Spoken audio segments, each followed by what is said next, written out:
Good morning to all of you. आप सभी का रुद्र एकेडमी यूट्यूब चैनल पर हार्दिक स्वागत है। आज हम सभी स्टैटिक जीके की अगली श्रृंखला डिस्कस करेंगे जो आपको कई सारी एग्जामों में पूछी जाएगी और हम सभी ने टारगेट किया है रेलवे आरपीएफ को और रेलवे आरपीएफ के फॉर्म अप्लाई होने भी लगे हैं। आप सभी के लिए साइंस के क्वेश्चन बहुत ही अच्छे क्वेश्चंस हैं, सभी साइंस के, और परीक्षाओं में 92 से अभी तक पूछे गए रेलवे में, ओनली रेलवे में। हम लोग रेलवे आरपीएफ को टारगेट करके पूरा का पूरा साइंस डिस्कस कर लेंगे। थ्योरेटिकल क्लासेस चल रही है जिसमें हमने 3 चैप्टर कंप्लीट किए हैं।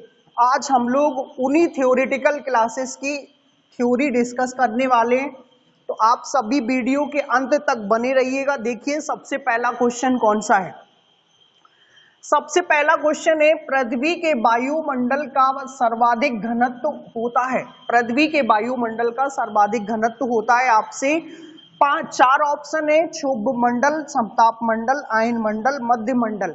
सबसे पहले अगर हम लोग करें वायुमंडल की बात, तो पूरे पृथ्वी के वायुमंडल, पहले तो डेफिनेशन आपको आना चाहिए। पृथ्वी के चारों ओर फैला हुआ गैसीय आवरण, उसे हम वायुमंडल कहते हैं। 5 लेयरों में डिवाइडेड है। कितने लेयरों में डिवाइडेड है? 5 या 5 परतों में डिवाइडेड है।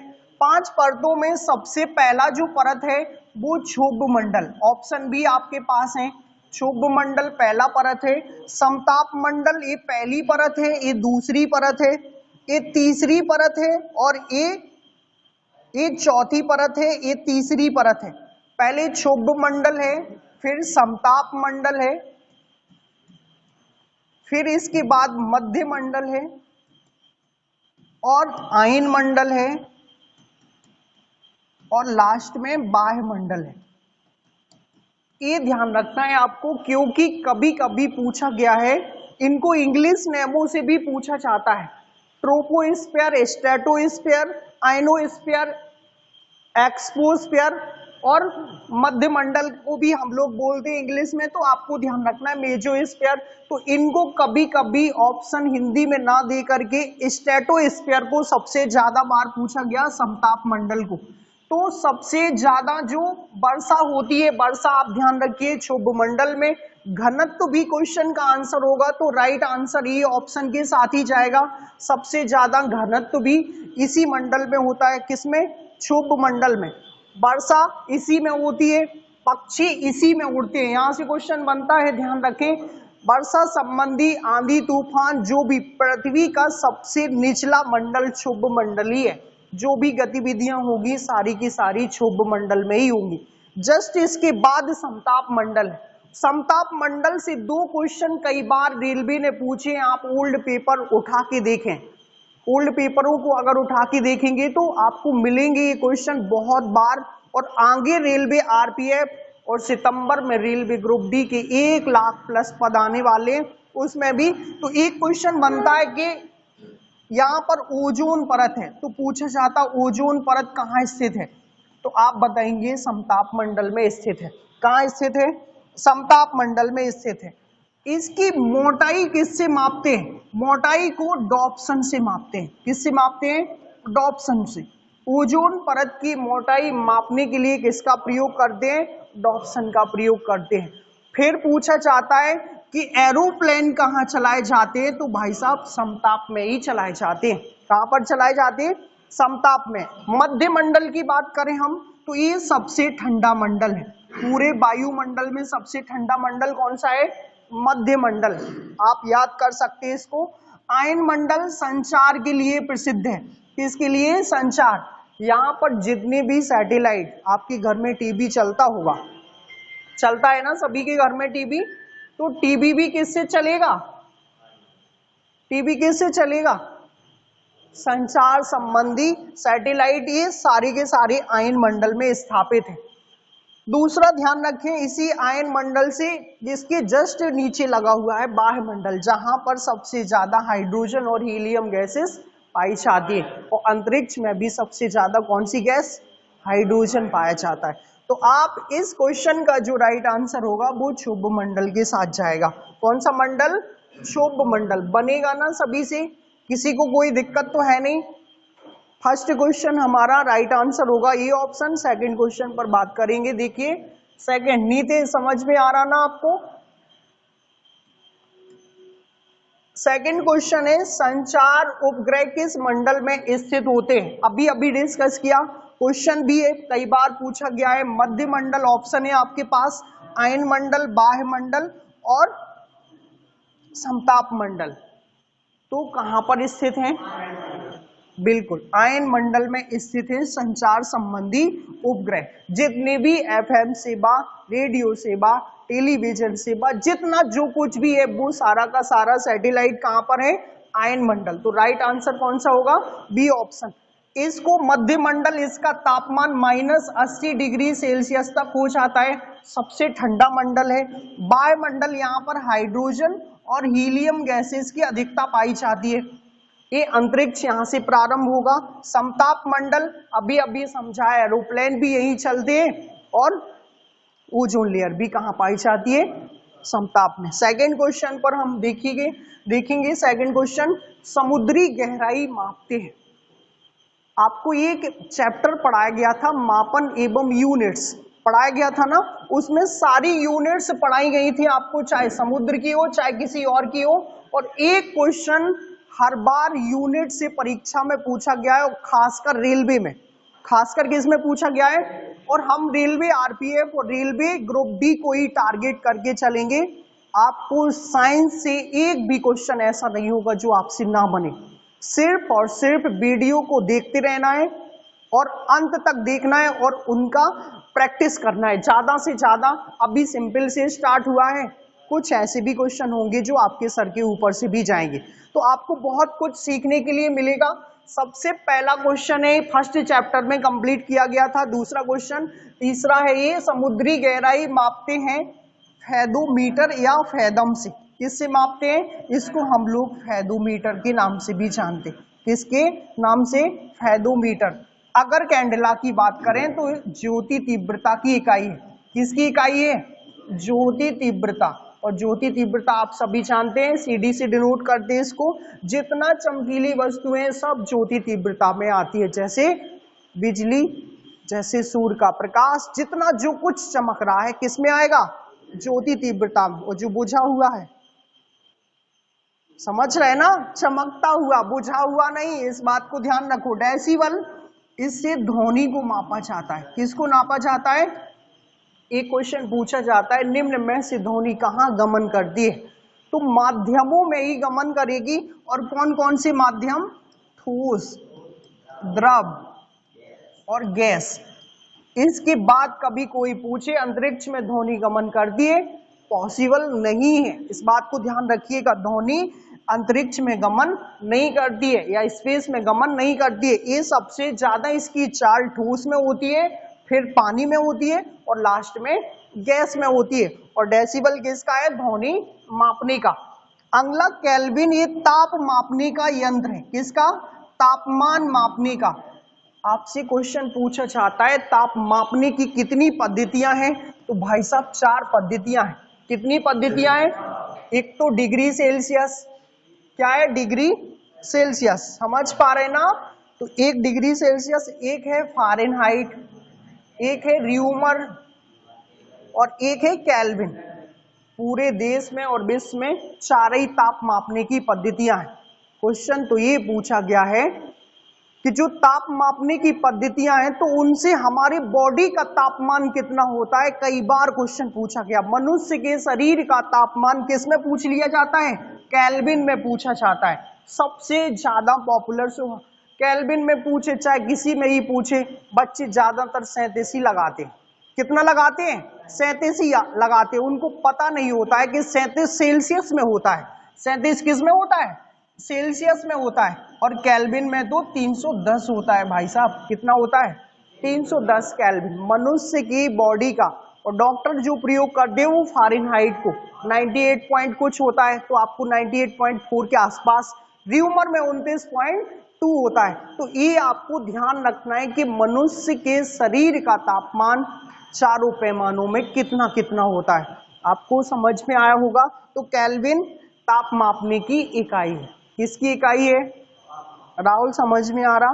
ताप मापने की इकाई को क्या कहते हैं, समझ में आ रहा ना? सेकंड क्वेश्चन देखो यहां पर, एसआई पद्धति में कितनी मूल राशियां हैं? एसआई पद्धति में कितनी मूल राशियां? सभी को आता है, बिल्कुल अच्छे से आता है। 7 मूल राशियां हैं। कितनी मूल राशियां हैं? 7। हमने आपको फर्स्ट क्लास में आपको डिस्कस किया था 7 मूल राशियां। अब मूल राशियों को हमने 7 सिस्टर में सिखाया था और आपको क्लास में थ्योरेटिकल क्लास में 4-5 7 सिस्टर सिखा चुके हैं ना सभी को।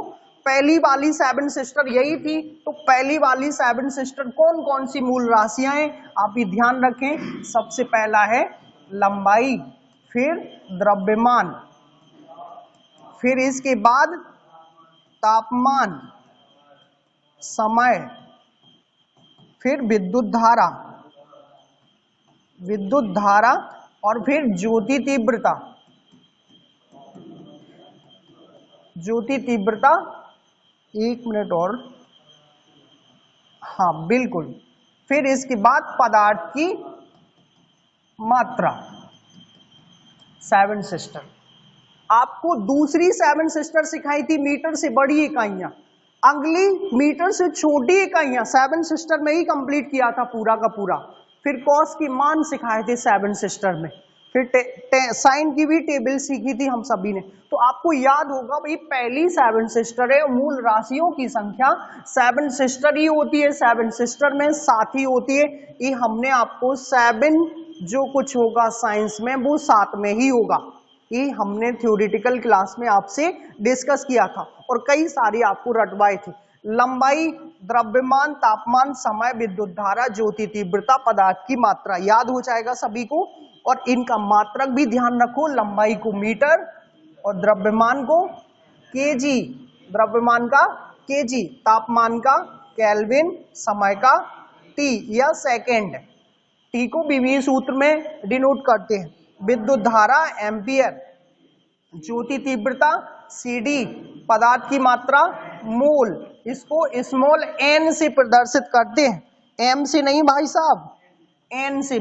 यहाँ कई लोग गड़बड़ हो जाते, स्मॉल एन है, ध्यान रखें, एन फॉर घोंसला। नेक्स्ट सेकंड क्वेश्चन की हम बात करें, एसआई पद्धति कितनी मूल राशियां? 7। ये अपने आप में पूर्ण रूप से स्वतंत्र होती है। कैसी होती है? पूर्ण रूप से स्वतंत्र, एक किसी से मिलकर नहीं बनती, इनसे मिलकर सब कुछ बनता है। समझ रहे? जैसे अगर हम क्षेत्रफल की बात करें तो क्षेत्रफल किन से मिलकर बनेगा? इन्हीं से मिलकर के। आयतन किन से मिलकर बनेगा? इन्हीं से मिलकर के। लेकिन ये अपने आप में कैसी है? स्वतंत्र है। तो आपको 7 सिस्टर ध्यान रखना है। सेकंड क्वेश्चन, बल का सीजीएस मात्रक। हमने आपको 4 पद्धतियां पढ़ाई थी, एफपीएस, सीजीएस, एमकेएस और एसआई। सीजीएस पद्धति को हम एक नाम दिए थे फ्रेंच पद्धति। कौन सा? फ्रेंच पद्धति। कौन सी पद्धति? फ्रेंच। बनेगा ना सभी से? तो फ्रेंच पद्धति के नाम से किसको जाना जाता है? सीजीएस को। इसमें हम लोग क्या करते, लंबाई को मापते हैं सेंटीमीटर में, द्रव्यमान को मापते हैं ग्राम में और समय को मापते हैं सेकंड में। ये ध्यान रखना है। सीजीएस पद्धति में पूछा गया है बल का मात्रक, तो सीजीएस में होगा डाइन, और रेलवे इस क्वेश्चन को बहुत बार पूछता है। सीजीएस पद्धति में क्या होगा? डाइन। याद है ना सभी को? एक एक पद्धति का डिस्कस किया था हमने। न्यूटन एमकेएस पद्धति का है, केल्विन ताप मापने की इकाई है। केल्विन किसकी इकाई है? ताप मापने की। और डेसिबल ध्वनि मापने की इकाई। किसकी? ध्वनि मापने की। और केल्विन ताप मापने की। और न्यूटन बल का एमकेएस पद्धति में होता है। एसआई पद्धति में हमने आपको सिखाया था, एसआई पद्धति में बल का मात्रक बीमीय सूत्र से निकाला था ना हमने, केजी मीटर, हाँ पर सेकंड, केजी मीटर पर सेकंड, ऐसी कुछ निकाला था। जो भी है, नहीं तो जिससे ना बने सो फिर सीख लो। बल बराबर हमने सिखाया था ना आपको, m इंटू ए, मास इंटू त्वरण। इसको हम लोग क्या कर लेते थे? केजी में डिनोट कर लेते थे। द्रव्यमान को तो डायरेक्ट केजी में, त्वरण का वेग बटे समय, यही आता था ना। और वेग का भी फिर विस्थापन बटे समय, तो इसका क्या आ जाता था, मीटर प्रति सेकंड स्क्वायर, यही आता था ना। तो हम इसको सीधा का सीधा डायरेक्ट निकाल देते हैं। तो यहां से इसका एसआई पद्धति में भी मात्रक ये आप निकाल सकते हैं। जब तक तोड़ना था, जब तक वो सारी 7 सिस्टर में ना आ जाए, सिखाया था ना फर्स्ट क्लास में। सेकंड क्वेश्चन की बात करें, इसका राइट आंसर डाइन। सीजीएस पद्धति में बल का मात्रक, फिर न्यूटन, न्यूटन को भूल जाओ, लेकिन फिजिक्स के जन्मदाता न्यूटन ही है। डाइन को ध्यान रखना है, बल का मात्रक पूछा था। देखिएगा सेकंड क्वेश्चन है, ट्रांसफॉर्मर प्रयोग में आते हैं। सबसे पहले तो ये बनते कहाँ है, BHEL में बनते हैं। BHEL क्या है, भारत हैवी इलेक्ट्रिकल लिमिटेड। ये कहाँ पर स्थित है, MP में, भोपाल में। MP में कहाँ पर है, भोपाल। भारत की महारत्न कंपनियों में आती है। इसकी कई सारी इकाइयां झांसी में भी स्थापित, हरिद्वार में भी है, लेकिन मध्य प्रदेश में BHEL कहाँ पर है, भोपाल। यहीं पर बनते हैं ट्रांसफॉर्मर। क्या बनते हैं, ट्रांसफॉर्मर। तो ट्रांसफॉर्मर से ध्यान रखिए वर्क किस पे करता है, तो ओनली और ओनली AC पे। AC को क्या बोलते हैं, अल्टरनेटिंग करंट। AC को क्या बोलते हैं, अगर कभी कोई वेवफॉर्म पूछ ले तो एक बार प्लस में, एक बार माइनस में, एक बार प्लस में, एक बार माइनस में। तो हमारा जो राइट आंसर होगा वो केवल AC परिपथ होगा। किस पर वर्क करते हैं, केवल AC परिपथ पर। DC पर अगर वर्क करवा दिया हमने तो क्या होगा, बर्न हो जाएगा। क्या हो जाएगा, जल जाएगा। पूरा का पूरा ट्रांसफॉर्मर में जितनी प्राइमरी और सेकेंडरी कुंडली है वो सारी जल जाएगी, प्राइमरी भी और सेकेंडरी भी। तो केबल और केबल वर्क करेगा AC पर। DC का full name direct current, AC का फुल नेम अल्टरनेटिंग करंट। तो आपको ये ध्यान रखना है, AC DC दोनों कभी नहीं कर पाएगा, और नन ऑफ दीज आपके पास था। सेकंड क्वेश्चन है, देखिएगा, ब्रह्मांड में सर्वाधिक पाया जाने वाला तत्व कौन सा है, ब्रह्मांड में। तो ब्रह्मांड में तो हमने आपको सिखाया था कि ब्रह्मांड में कौन सा मिलेगा, सबसे ज्यादा मिलेगा हाइड्रोजन। कौन सा मिलेगा, हाइड्रोजन। ऑप्शन के हिसाब से आप टिक कर पाएंगे, हाइड्रोजन सबसे ज्यादा मिलेगा। और डायरेक्ट क्वेश्चन रेलवे ने पूछा है, आप लोग पुराने पेपर सॉल्व करेंगे तो आपको मिलेगा ये। तो यहाँ पर एक एक गैस की बात करें हम, नाइट्रोजन वायुमंडल में सबसे ज्यादा पाया जाता है। कहाँ पाया जाता है, वायुमंडल में। अगर कोई पूछे कि वायुमंडल में सबसे ज्यादा गैस कौन सी पाई जाती है, ऑक्सीजन, नाइट्रोजन। ध्यान रखिएगा, ऑक्सीजन भू प्रॉपर्टी पर सबसे ज्यादा पाई जाती है और वायुमंडल में दूसरे नंबर पर सर्वाधिक। कौन से नंबर पर, दूसरे नंबर पर सर्वाधिक मात्रा में पाई जाती है। अब अगर ऑक्सीजन का परसेंटाइल देखें पूरे वायुमंडल में तो लगभग 20.95%, एवरेज हम कह देते हैं 21%।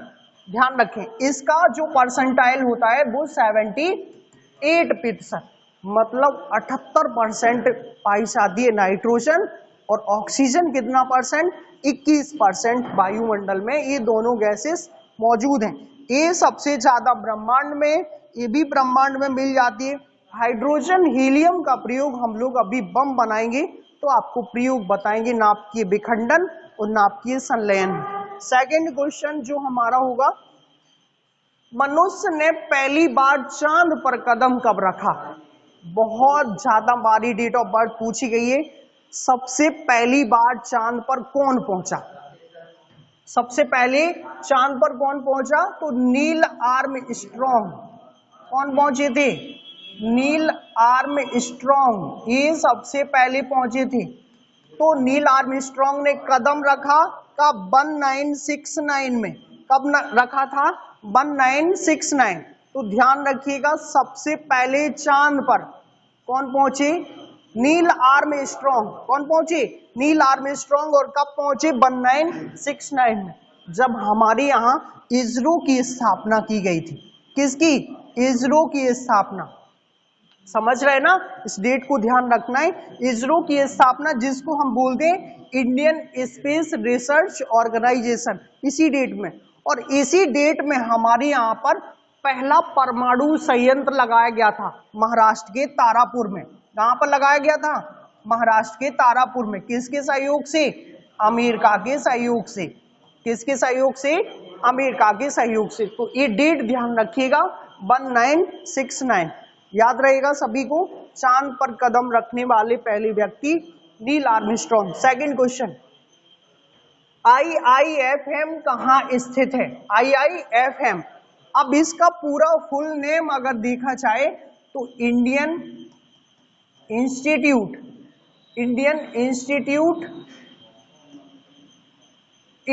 Institute of forest management.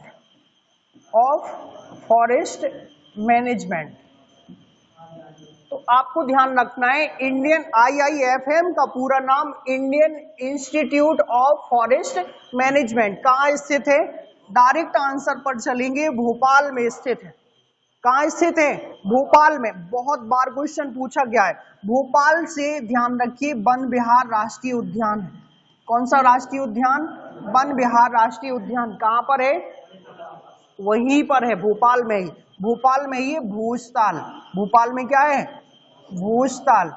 तो ये भोपाल से ध्यान रखना है। श्यामला हिल्स, पीछे श्यामला हिल्स कहां पर स्थित है? भोपाल में। तो आपको श्यामला हिल्स भी ध्यान रखना है। श्यामला हिल्स के बारे में यहाँ पर पूछा जाता है तो मामा जी का निवास स्थान था। अब मामा जी की जगह कौन आ गए हैं? मोहन सिंह जी। इस बात को ध्यान रखें। तो भोपाल MP की राजधानी भी है। भोपाल को 1972 में जिला बनाया गया। 1972 में। किससे अलग हुआ? सीहोर से अलग हुआ था। किससे अलग हुआ था? सीहोर से। तो भोपाल से कुछ पॉइंट ध्यान रखना है आपको। यहीं पर आपदा प्रबंधन संस्थान भी भोपाल में ही है। ज्यादातर यहीं पर है सब कुछ। भारत भवन कहाँ स्थित है? भारत भवन भी भोपाल में। भारत भवन भी कहां पर है? भोपाल। अब जबलपुर की बात करें तो संगमरमर की नगरी के नाम से इसे जाना जाता है। नर्मदा नदी इसके तट पर स्थित है। धुआंधार जलप्रपात कहाँ मिलेगा? नर्मदा नदी पर जबलपुर में। ग्वालियर में महालेखाकार कार्यालय, तात्या टोपे का समाधि स्थल यहीं पर शिवपुरी के पास ही है। और दूसरा रानी लक्ष्मीबाई का समाधि स्थल ग्वालियर में। रूप सिंह स्टेडियम यहीं पर ग्वालियर में मिलेगा। इंदौर को मिनी मुंबई के नाम से जाना जाता है। और देश में सबसे स्वच्छ शहर इंदौर। आपको इंदौर से ध्यान रखना है कुछ पॉइंट। हाँ बिल्कुल, तानसेन का मकबरा और संगीत नगरी ग्वालियर ही है। तो ग्वालियर से आप कई सारे पॉइंट आपको MPGS में डिस्कस किए गए थे, आप लर्न करें, उनको रिवीजन करें। सेकंड क्वेश्चन जो था, चाय की खेती के लिए उपयुक्त मिट्टी कौन सी है? प्रकाश, चाय की खेती के लिए उपयुक्त मिट्टी कौन सी है? डालो प्रकाश सब कुछ। हाँ गुड। कौन सी मिट्टी होगी? लैटराइट मिट्टी। कौन सी मिट्टी? लैटराइट मिट्टी चाय की खेती के लिए सबसे उपयुक्त है। एक कहाँ पाई जाती है? तो केरल में सबसे ज्यादा पाई जाती है। कौन से राज्य में? केरल में। इसमें और क्या होता है? कॉफी। क्या होता है?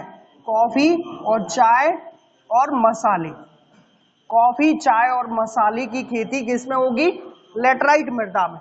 अगर काली मिट्टी की बात करें तो काली मिट्टी में सबसे ज्यादा सभी फसलें हो जाती है और सबसे ज्यादा फेमस है कपास के लिए।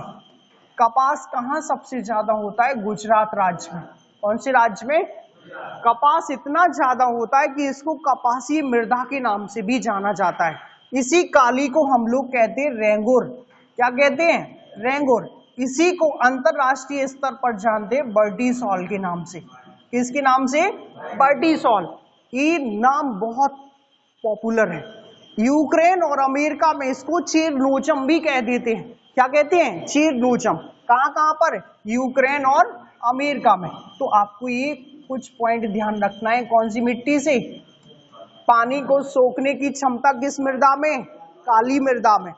जलोढ़ की बात करें तो ये देश में सबसे ज्यादा पाई जाती है और सबसे ज्यादा उपजाऊ मृदा। कैसी मिट्टी है? सबसे अधिक उपजाऊ मृदा कौन सी है? जलोढ़। बन जाएगा सभी से, कोई दिक्कत तो नहीं है। देखो सेकंड, लाल मिट्टी सबसे ज्यादा तमिलनाडु में पाई जाती है। कहाँ पाई जाती है? और तमिलनाडु को इतना पढ़ाए हैं आपको, इतना पढ़ाए हैं, यहाँ भारत के दक्षिणतम में है। कुडनकुलम परियोजना कहाँ स्थित है? तमिलनाडु। कुडनकुलम सेकंड कहाँ है? कलपक्कम परमाणु संयंत्र। तूतीकोरिन बंदरगाह है, चेन्नई बंदरगाह है। सब पढ़ाए थे ना आप सभी को। कार्डामम पहाड़ी, जबादी पहाड़ी, सेबाराय पहाड़ी, नीलगिरी पहाड़ी, सब तमिलनाडु में। तो तमिलनाडु से ध्यान रखना ये सारे पॉइंट। मीनाक्षी मंदिर भी यहीं पर तमिलनाडु में, और तमिलनाडु में ही लाल मृदा सबसे ज्यादा पाई जाती है। बनेगा आप सभी से, अच्छे से पढ़े हैं आप। देखें यहाँ पर सेकंड क्वेश्चन की बात करें, मनुष्य के शरीर में क्या पाया जाता है? अब तो अब राम जी बताएंगे इनके शरीर में क्या है। क्या है? मिट्टी है कि रक्त है कि जल है कि कुछ और है? रक्त है और जल है। कितने मीटर रक्त है? मीटर में है कि किलोमीटर में है कि किलो में है? अच्छा लीटर में, कोई बात नहीं, बिल्कुल हाँ। रक्त पाया जो जाता है, आप ध्यान रखिएगा, 5 से 6 लीटर एक वयस्क व्यक्ति के शरीर में। लेकिन सबसे ज्यादा मात्रा जल की 80%। किसकी? जल की मात्रा सर्वाधिक पाई जाती है 80%। अभी भाई साहब ध्यान रखना है कि पूरे संसार में सबसे ज्यादा पाया क्या जाता है? जल। पूरी पृथ्वी पर क्या पाया जा रहा है? अब मान लीजिएगा पूरी पृथ्वी पर जब जल है ये 0 डिग्री है, पूरी पृथ्वी पर कितने परसेंट? लगभग 71%। तो फिर व्यक्ति भी बना है उसमें भी लगभग 80%। मतलब जहां है सो पानी है, पानी के बिना दुनिया आधी अधूरी है। तो पूरी पृथ्वी पर कितने बड़े महासागर हैं? 5 बड़े महासागर, जिसमें जल ही जल है। सबसे बड़ा महासागर प्रशांत। सबसे बड़ा महासागर कौन सा है? प्रशांत महासागर। दूसरा अटलांटिक। दूसरा कौन सा है? अटलांटिक। तीसरा हिंद महासागर। चौथा आर्कटिक, ये सबसे छोटा माना जाता है। और इसके बाद दक्षिणी महासागर। कौन सा? दक्षिणी महासागर। आपको ऐसे ध्यान रखना है 5 बड़े बड़े महासागर हमारी पूरी पृथ्वी पर है और 71% लगभग पानी है। तो पृथ्वी पर जो मानव रह रहा है उसकी बॉडी में भी लगभग कितना परसेंट पानी है? 80% पानी। राइट आंसर किस ऑप्शन के साथ? डी ऑप्शन के साथ जाएगा। नीतीश समझ में आ रहा? सेकंड क्वेश्चन देखो, प्रकाश के वेग को सर्वप्रथम किसने मापा? अब प्रकाश भाई साहब बैठे हैं तो इन्हीं से नपवा लेते हैं। फिर देखो, प्रकाश के वेग को सबसे पहले कोपरनिकस ने तो नहीं नापा था। कोपरनिकस ने किसकी खोज की? खगोल विज्ञान। खगोल विज्ञान, और इसको हम कह सकते हैं सौर मंडल की खोज की। किसकी? सौर मंडल के खोजकर्ता कौन थे? कोपरनिकस थे। केपलर साहब ने ग्रहों की गति को बताया। किसकी? ग्रहों की गति। जब केपलर ने ये बोला था कि ग्रह घूमते हैं तो पृथ्वी भी घूमती है, तो उस टाइम के राजा ने केपलर को क्या कर दिया? जेल में डाल दिया था। इस बात को भी ध्यान रखिएगा। गैलीलियो ने दिया जड़त्व का नियम। किसका? जड़त्व का नियम। और जड़त्व के नियम को गैलीलियो का नियम भी कहते हैं। और दूरबीन की खोज की। किसकी? जिससे हम ग्रहों को देख सकते हैं। और लास्ट रोमन ने ही मापा प्रकाश सबसे पहले। तो डी ऑप्शन हमारा करेक्ट आंसर होगा। प्रकाश के वेग को सबसे पहले किसने मापा? प्रकाश भाई साहब बैठे, इनसे पूछ लेते आप लोग। सेकंड क्वेश्चन हमारा, प्रकाश का क्षय। प्रकाश का क्या? क्षय सबसे कम होता है। ऊर्जा का क्षय, प्रकाश का क्षय नहीं।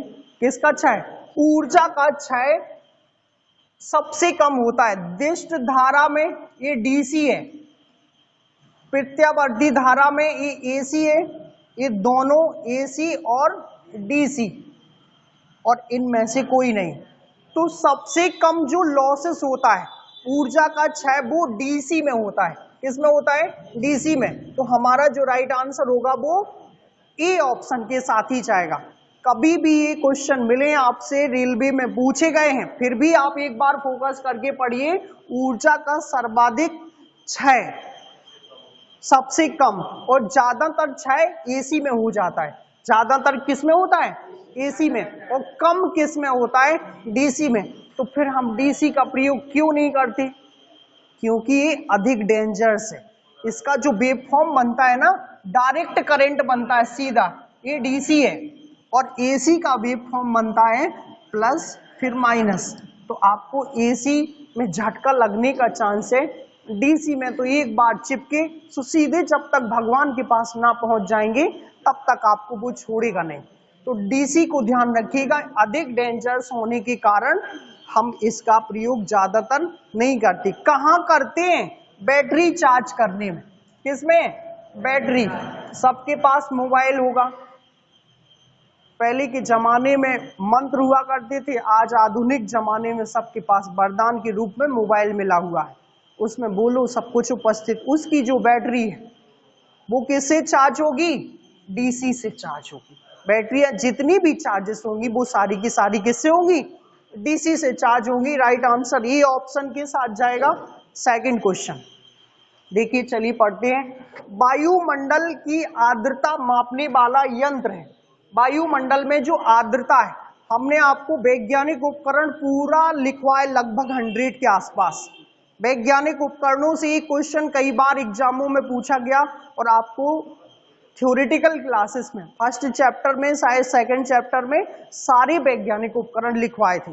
चलिए देखिएगा यहाँ पर वायुमंडल की आर्द्रता, तो हाइड्रोमीटर आर्द्रता इससे तो नहीं मापेंगे, इससे मापते घनत्व। इससे क्या मापते हैं, घनत्व। हाइग्रोमीटर ये सही होगा, ये वाला ऑप्शन, बी ऑप्शन क्या है हमारा राइट आंसर। इसी से मापते हैं आर्द्रता, इसी से क्या मापते हैं, आर्द्रता। बैरोमीटर इससे मापते वायुमंडलीय दाब, इससे क्या मापेंगे, वायुमंडलीय दाब। डेसिबल ये ध्वनि, समझ पा रहे हैं ना, डेसिबल तो आप सभी को पता है ध्वनि से रिलेटेड। बैरोमीटर से वायुमंडलीय दाब मापते, लेकिन हाइग्रोमीटर से मापते हैं आर्द्रता। किससे, हाइग्रोमीटर से, और हाइड्रोमीटर से घनत्व मापते हैं। समझ पा रहे हैं ना। सेकंड क्वेश्चन देखिएगा। सेकंड जो क्वेश्चन है परमाणु बम आधारित है। कौन सा बम, परमाणु बम। ये बहुत सिंपल है, बहुत दिनों से आप लोग पढ़ रहे हैं इसको। परमाणु बम होगा नाभिकीय विखंडन पर आधारित। किस पर आधारित, नाभिकीय विखंडन। तो B option is correct answer होगा। नाभिकीय संलयन पर कौन आधारित है, हाइड्रोजन बम। कौन सा बम, हाइड्रोजन बम। ये ध्यान रखना है, ये परमाणु बम इससे, और दोनों पर इनमें से कोई नहीं है, कोई मतलब का ही नहीं है। फिर दोनों क्रियाएं ध्यान रखिएगा। नाभिकीय संलयन कहाँ होता है, सूर्य में। सूर्य में एनर्जी का स्रोत किससे है, नाभिकीय संलयन से। अपार ऊर्जा निकलती है और अनियंत्रित होती है, नियंत्रित नहीं, अनियंत्रित। बमों में भी अनियंत्रित होती है। तो आपको नाभिकीय विखंडन ध्यान रखना है परमाणु बम से, और हाइड्रोजन बम से नाभिकीय संलयन। डेंजर्स कौन है, डेंजर्स हाइड्रोजन बम। डेंजर्स कौन है, हाइड्रोजन बम। इसमें सबसे ज्यादा अपार ऊर्जा निकलती है। उत्तर कोरिया ने कुछ दिन पहले फोड़ दिया था, 1-1.5 साल के आसपास हो गया है। 7 रिएक्टर का पृथ्वी के ऊपर भूकंप आया था, और पृथ्वी से 100 किलोमीटर नीचे केंद्र था उसका। तब भी हाइड्रोजन बम जब फूटा वहां, तो 7 रिएक्टर का उस क्षेत्र में पूरा बैक्टीरिया फैल गया है, बंजर हो गई मृदा। इतना डेंजरस है। अब एग्जाम्पल जापान और कौन से, नागासाकी शहर है, उस पर परमाणु बम फूटा था। क्या फूटा था, परमाणु बम। और जो बम बहुत छोटे थे, आज तो बहुत पावरफुल बम है। तो आप समझ सकते हैं इनकी क्षमता। सेकंड क्वेश्चन है राष्ट्रीय डेयरी अनुसंधान संस्थान कहाँ स्थित है, कहाँ पर,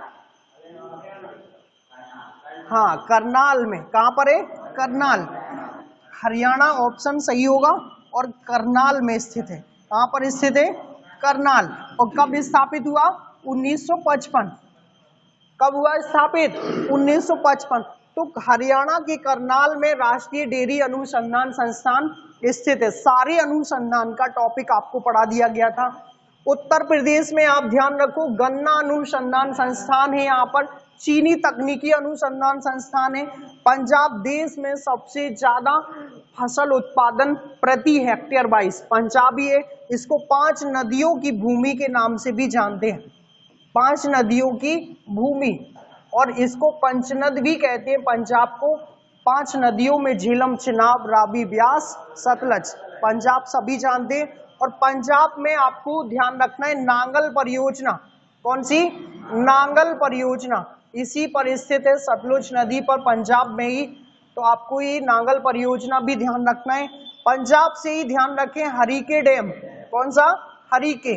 और हरिके से ध्यान रखना है देश की सबसे बड़ी नहर निकाली गई है जिसे कहते हैं इंदिरा गांधी। कौन सी? इंदिरा गांधी नहर। पानी किसको देती है? राजस्थान राज्य को पानी देगी। कितने किलोमीटर लंबी है? 649 किलोमीटर लंबी है। कब इसका प्रारंभ हुआ? 1984 में प्रारंभ हुआ। देश में प्रधानमंत्री कौन था? इंदिरा जी थी। और इंदिरा जी का देहांत कब हुआ? 1984 में ही हो गया था। इस बात को भी ध्यान रखना है आपको। दिल्ली की बात कर लें। दिल्ली में केजरीवाल की सरकार है। दिल्ली देश की राजधानी है। दिल्ली में रायसेला की पहाड़ी है, राष्ट्रपति भवन है, संसद नई नई बनी है, सेंट्रल पार्क है, मेट्रो भी है, और राम जी घूम के आए हैं उस मेट्रो में। तो आपको ये कुछ पॉइंट ध्यान रखना है दिल्ली से। समझ गए? दिल्ली से राइट आंसर कौन सा होगा नीतीश कुमार? हरियाणा। कौन सा होगा? हरियाणा। और हरियाणा से ध्यान रखो कौटिल्य पंडित, जिसको एस्ट्रोनॉमी साइंटिस्ट बनना है, गूगल बॉय के नाम से जाना जाता है। हरियाणा से सबसे ज्यादा बॉक्सर या चैंपियनशिप में भाग लेते हैं लोग। और हरियाणा से ही थी कल्पना चावला। और कहां से? करनाल से ही थी। कौन सी? Kalpana Chawla, space scientist. Second question की बात कर लेते हैं। देखिए, रेड डॉट रोग किससे संबंधित है? कौन सा रोग? रेड। रेड मतलब लाल, लाल सड़न जिसको हम लोग बोल देते हैं, किससे संबंधित है? बिल्कुल सही आंसर है आपका, गन्ना से संबंधित है। लाल सड़न किससे संबंधित है? गन्ना से। अब गन्ना का वैज्ञानिक नाम पूछा गया है भाई साहब। हाँ, सैकेरम ऑफिसिनेरम। कौन सा होता है? Saccharum officinarum. कपास सबसे ज्यादा गुजरात में होता। कहाँ होता? गुजरात में। और गुजरात में कौन सी मृदा में? काली मृदा में ज्यादातर ये होता है। मूंगफली सबसे ज्यादा गुजरात में होती है। कहाँ होती है? गुजरात में, मूंगफली का उत्पादन भी। गन्ना सबसे ज्यादा यूपी में होता। कहाँ पर होता? अगर 20-22 चले जाओ फिर क्या करोगे? ब्राजील। कहाँ पर होता है? ब्राजील जानते हो ना किस महाद्वीप में? अरे दक्षिण अमेरिका। कहाँ पर स्थित है? दक्षिण अमेरिका महाद्वीप का सबसे बड़ा देश है ब्राजील। कौन से महाद्वीप का? दक्षिणी अमेरिका या दक्षिण अमेरिका का सबसे बड़ा देश ब्राजील।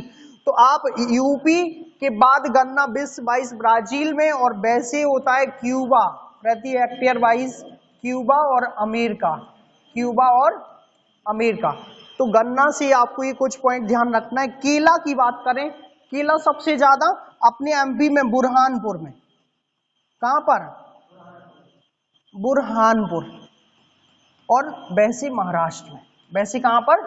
महाराष्ट्र में। राज्य वाइज ध्यान रखिएगा, केला सबसे ज्यादा महाराष्ट्र में, और अपने एमपी में कहां पर?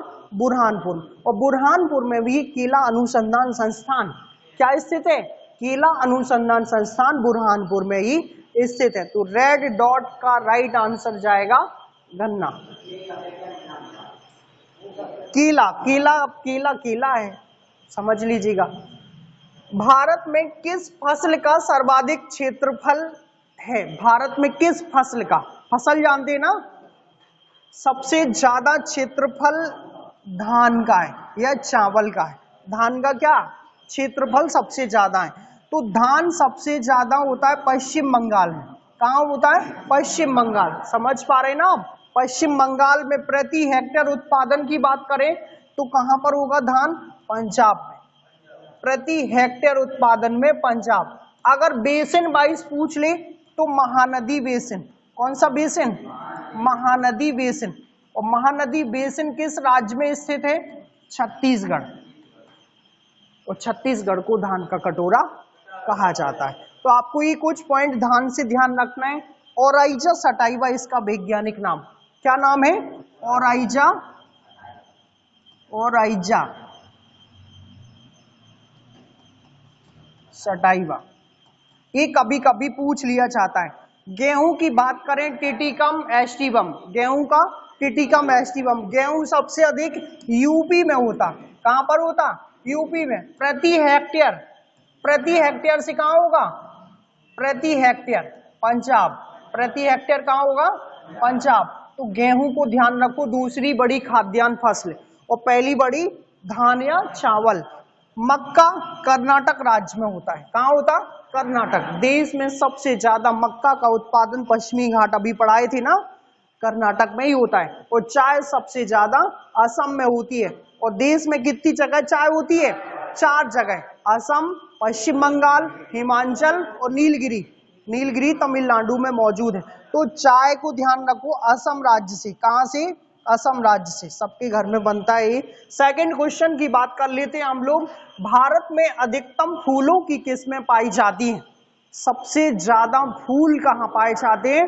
उत्तराखंड में। कहां पर पाए जाते हैं? यहां पर फूलों की घाटी भी स्थित है। किसकी घाटी? फूलों की घाटी। कहां पर स्थित है? उत्तराखंड में। फूलों की घाटी के नाम से किसे जाना जाता है? उत्तराखंड को जाना जाता है। कौन से राज्य को? कैपिटल देहरादून। कैपिटल कौन सी है? देहरादून। यहीं पर है गंगोत्री। यहीं पर क्या है? गंगोत्री। यहीं पर है यमुनोत्री। और यहीं पर है कौन सा ग्लेशियर? सतोपंथ। अब ये ध्यान रखिएगा, गंगोत्री से आता है कौन सा नदी? भागीरथी। यमुनोत्री से यमुना, सतोपंथ से अलकनंदा। ये तीनों के तीनों ग्लेशियर पैरेलल हैं, समकक्ष। तो उत्तराखंड ध्यान रखना है, देवभूमि के नाम से उत्तराखंड को जाना जाता है। ऑप्शनों पर बात करें, केरल मसालों के लिए प्रसिद्ध है। किसके लिए? मसालों के लिए प्रसिद्ध है। केरल में वेलिंगटन द्वीप है। कौन सा द्वीप है? वेलिंगटन, जहां पर देश की सबसे बड़ी नौकायन प्रतियोगिता भी आयोजित की जाती है। केरल में 2 लैगून है, वेम्बनाड और अष्टमुखी। पेरियार राष्ट्रीय उद्यान भी है, भरतपुझा नदी भी है। असम में चाय होता है, पश्चिम बंगाल में भी चाय होता है। तो आपको चाय ध्यान रखना है, पश्चिम बंगाल से भी और असम से भी, और असम में सबसे ज्यादा होता है। सेकंड क्वेश्चन पर बात कर लेते हैं। लास्ट अंतिम क्वेश्चन था ये। हमारी वीडियो कैसी लगी आप सभी को कमेंट में जरूर बताएं, और ज्यादा से ज्यादा लोगों तक पहुंचाएं। रेलवे आरपीएफ का पूरा कंप्लीट सिलेबस साइंस का करवाया जाएगा। आपको प्रतिदिन क्लासेस होगी, आज से प्रारंभ हुई है। उसी जो स्टैटिक जीके श्रृंखला चल रही थी उसी के जस्ट आगे की है। थैंक यू फ्रेंड्स, हम आप लोगों से फिर से अगली वीडियो में मिलेंगे जल्दी।